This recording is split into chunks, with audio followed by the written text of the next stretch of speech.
Atan galchaafi waaqa koofi Bultoosaa tulsiinsa.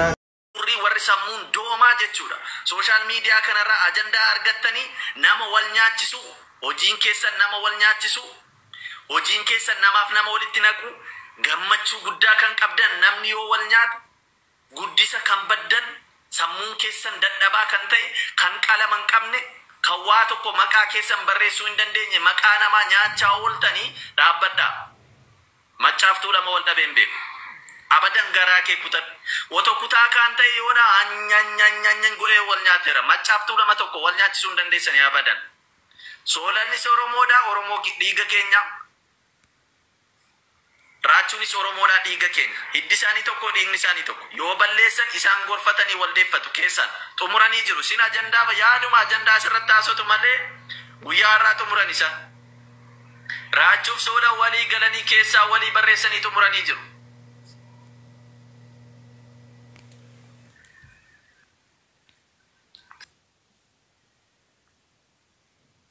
Sinii galee isa isaan walii galanii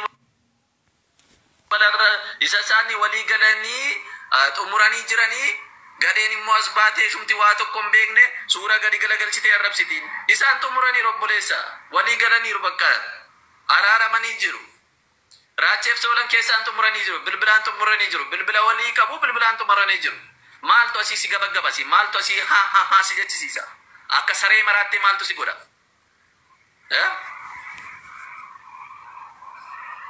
Intala afaan baala. Ishees yoo ta'e, soorettis yoo ta'e, soorettis yoo ta'e, soorettiin eessadha yoo itte, soorettiin tuulama.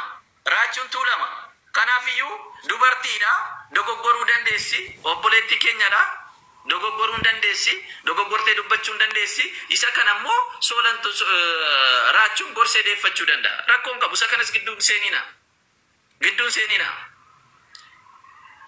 Raachuun tuulama, soorettiin tuulama. Kanaafiyyuu wanti kutaa isaanii adda godhe hin jiru waan ta'eef eeshi maal jettee arrabsita gaama. Kanaafiyyuu raachuun achumatti maalan si godhe obboleettii kiyyaa kuni maalidha dogoggorri koo maalidha maaliif kana ta'e kuni maaliif kana ta'e jedhee achumatti xumurachuu danda'u. Xumurataniiru ammasan. Sin faayyuman albayina asirra deemtanii ijoolleen tokko tokko asirran albayina. Ijoolleen tokko tokkoon albaati beekta albaati ishee albaati eenyu albaati saree albaati asirraa jebba jecha nama jebbisiisu wanta dubbatame hin beekne dubbatti asirratti. Anaan ajaa'iba bar. Ani ko sooshaal miidiyaa kana kan fayyadamu beekaa qofaa miti. Dhiifama gaafachuun cubbuu miti. Dhiifama wal gaafataniiru dhiisaniiru bakka. Sin ajandaan godhina maal sin fayyada isaanoo xumuraniiru.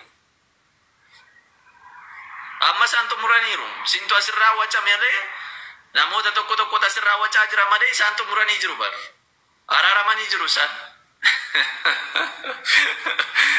Wayyo. Walumaa gala icciitii sooshaal miidiyaa beekuu qabdu. Namoonni tokko tokko sooshaal miidiyaa fayyadamtu malee icciitii sooshaal miidiyaa hin beektan. Icciitii sooshaal miidiyaa beekuu qabdu. Sinii gala. Namni icciitii sooshaal miidiyaa galeef hin jiru. Namni icciitii sooshaal miidiyaa galeef namoota muraasadha. Copy linkii godhaa guys, my connection ko jeeqaa jira. Copy linkii naa godhaa please. Copy linkii godhaa. Kanaafiyyuu raachuunis dhiiga keenya, soolanis dhiiga keenya, isaan tokko, dhiigni isaanii tokko, machaaftuu lamni tokko, wal dhabeen beeku, walis hin dhabu. Garaa keessan kutadhaa warra sirraa afaan badaa jirtani. Warras keessa asirraa afaan albaa jirtani, tokko gara raachuu gortani, tokko immoo gara soolan gortani, maqaa tuulamaan banattani, maqaa machaatiin banattani, maqaa kireet godhattani, suuraa gadi galagalchitanii arrabsitanii kana nyaattu. Kana nyaattu. Shawwadamtaniittu. Innaa waan akkasii dhaaba. Baay'isoo waan akkasii dhaaba. Jarri tokko waan ta'eefi wanti sin arrabsiisu hin jiru. Eenyuyyuu bakka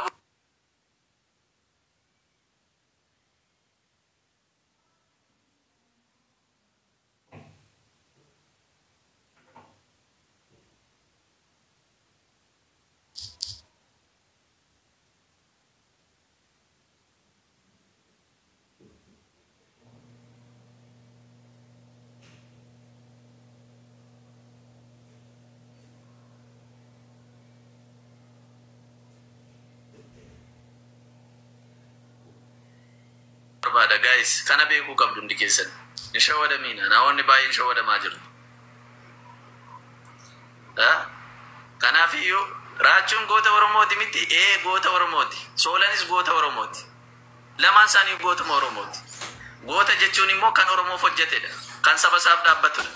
Rakkoon qabu goota Oromoo yoo ta'anis. Goota Oromoo yoo ta'an lamaan isaanii isaan irraa deema rakkoon qabu. Nama sabaaf dubbatu, nama dubbii dubbatu goota Oromooti yoomiyyuu. Namni Oromoof dubbatu, namni sabaaf dubbatu, namni sagalee uummata isaa ta'u yoomiyyuu goota Oromooti. Anuu goota Oromooti yoon saba koof dubbadhe. Atiyyuu goota Oromooti yoo saba keef dubbatte, yoo saba keef dhaabbatte. Goota Oromoo jechuun ikkoo nama saba isaaf dhaabbatu jechuudha.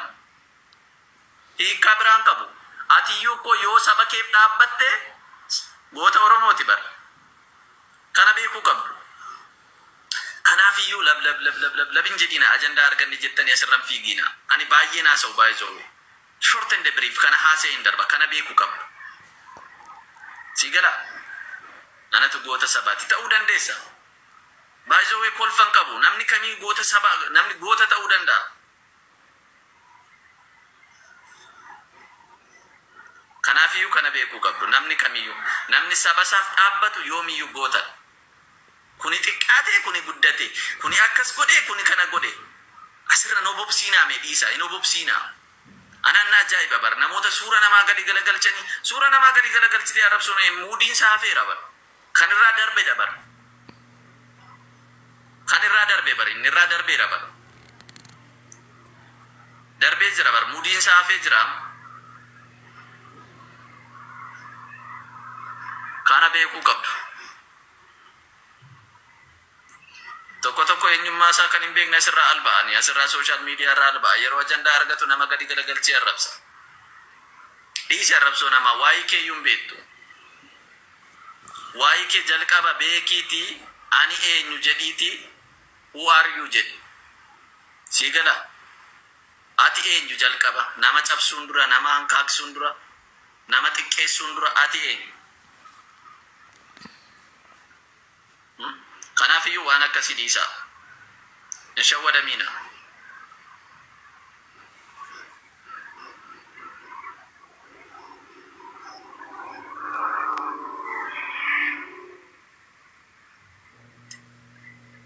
Dirooni duratti si argeera mana banattee maal akkaasaa turte garuu hin hubanne. Maal akkaasaa turte hin baranne hin hubanne. Suuraa maaltu jira? Suuraa wayii qabattee jirta maal akkaasaa turte hin beekne. Walumaa gala kanadha dhiiroo. Namoonni mana banattanii waan hin taane haasotan dhaaba. Ajandaa arganne jettanii hin sigigsina, hin fiigina. Silii gala hin fiigina ajandaa arganne jettanii.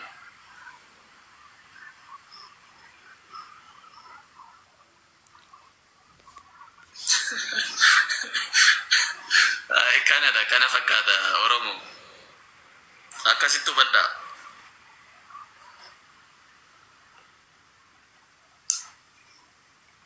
Akkasitti hubadhaa. Ajandaa argannettanii warri kanaan dura machaaf tuulama wal nyaachisna jettanii shawwadamtaniitu akkas taataniitu asiin darbitaniitu chaawu jarri fitaniiru baay'ee ajandaa maalan sinitti muu dhufe walumaa gala raachuu fi soolan araaramanii jiru keessaan xumuraniiru soorettiin illee dhiifama gaafatteetti keessaan xumuranii jiru kana beekaa jedheen sinii fide kana akkasin beektan sin beeksisuun dhufe malee sanarraa dubbachuuf miti ani kaleessa seen gaddas callisaan ture ilaalaman ture warra dubbatus warra nama arrabsusi har'a garuu kana sin beeksisuun dhufe kanaafiyyuun alba'iina afaan keessan hin balleessiina araaramanii jiru siniin jechuun dhufe.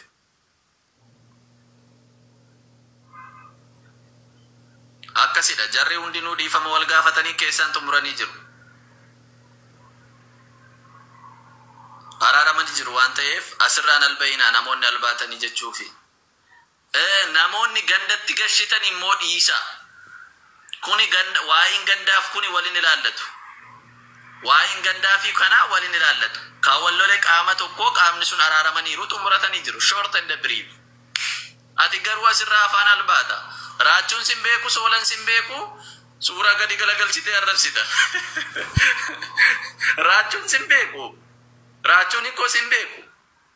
Eessa akka jirtu maalirra akkati jirtu sin beeku bar. Inni tarra gadi galagashtee suura dubbattu soolanis sin beeku bar. Eessa akkati jirtu maalirra akkati jirtu sin beeku bar. Fayyuma albaata malee namni si beeku hin jiru lamaan isaanii. Fayyuma afaan badda malee namni si beeku hin jiru bar. Soolan naaf dhaabatte jedhee harkasiif rukutu. Raachuunis naaf dhaabbatte gobazii godhee harkasiif rukutu. Dhufee sumunii tokko sirran buusu abaaboo tokko sitti hin darbatu. Garuu akka koo gaarii dubbattee dubbiin arraba kee keessa argadde dee ajandaa fuudhee suura namaa gadi galagashe kaleessa sool koo kiingi koedha kaleessa raachuu kiingi koedha har'a garuu waa biraasa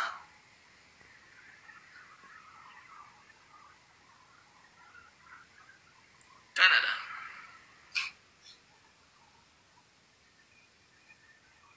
Kanaaf iyyuu hin albayina asirra sooshaal miidiyaa irra hin albayina. Hamma hamaa yaadde gaarii yaadini firiin isaa kanuma keeti wanta ati beekuu qabdu.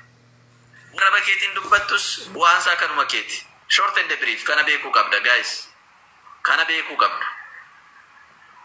Bu'aan isaa kanuma keeti bakka. Ati gaarii hojjedhu bu'aan isaa kan kee. Hamaa hojjedhu bu'aan isaa kan kee.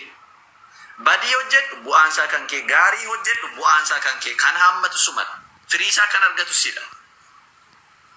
Kanaaf iyyuu jara kana waa'ee icciitii sooshaal miidiyaan beektan malee kana beekuu qabda. Tokko tokko immoo maalidha beektaa? Wanta ati haasotu wanta ati dubbattu otoo hubatiini si midhee maal ba'a? Waan hin taane dubbata bakka. Wanta ati dubbattu hin barre bara. Otoo hin bariini ati kana goote sana goote kana goote maal goote sooshaal miidiyaan kun waan baatee abeet. Nama akkamii tokko sooshaal miidiyaa kanarra jiru.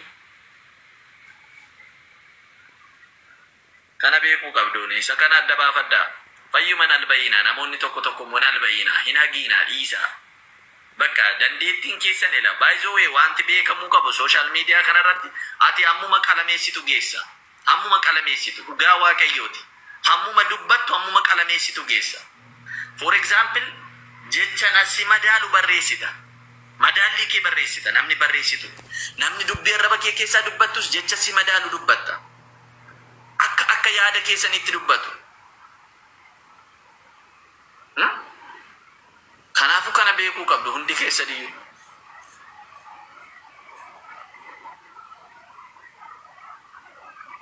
Ummata girrisaa tokko girrisaadha bakka. Akkasitti baddaa. Meerri taap godhaa mee koppiliinkii sheer godhaa. Taap godhaa maalate gurra qeensa hundu dubbii hamaa dhaga'uuf. Dubbii hamaa dhaga'uuf gurra qeensa. Abeet. Bakka hammina ga'uuf gurra qeensa. Bakka arraba jiru wayyoo. Ya uummata Oromoo. Igarman jaalekkooni Oromoo jechuun maal akka ta'e naaf hin galu. Naaf hin galu dhugaa waaqayyo. Bakka arrabni jiru. Bakka cabsi jiru otoo nana soolan arrabsaan jira ta'e wayin immoo raachuun arrabsaa jira ta'e yoona kana jechuudha. Wal buusee wal nyaata namni. Komentii jalatti qalbii ullaa maraataa bakka sooshaal miidiyaan kun maraatu.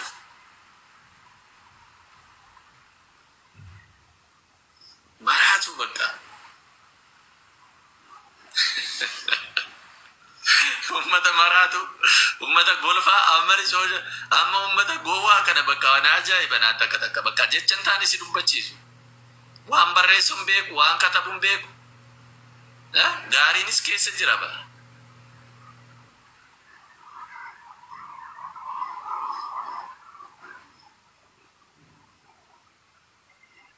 Amma gurra qeensee kan dhaggeeffatu namni raachuu arrabsamoo kun soolan arrabsamoo sooretti arrabsamoo ajandaa biraa qabateeramoo taa'ii gadi nama arrabsuurraa maal goota maal si fayyada? Maal si fayyada nama arrabsuu? Inni kaanila koomentiitiin harkisaa safaran qabu raachuu jala deemee barreessa soolan jala barreessa mana jala deemee barreessa sooretti jala barreessa deema caalaa bira deemee barreessa caaltuu bira deemee barreessa badhaatu jala deemee barreessa waa tokko yeroo argu jedha taayitas gabbaa'ee dhiisi waa'ee yaa olii gada fursu.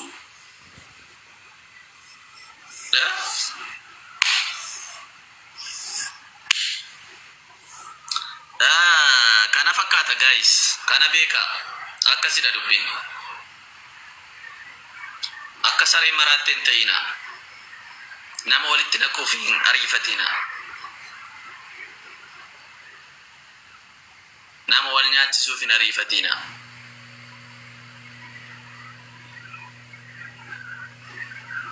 Ammayyuu na darrabsan dhugaa waaqayyo. Gixxim golee narrabsan nama waan hin taane dubbatu.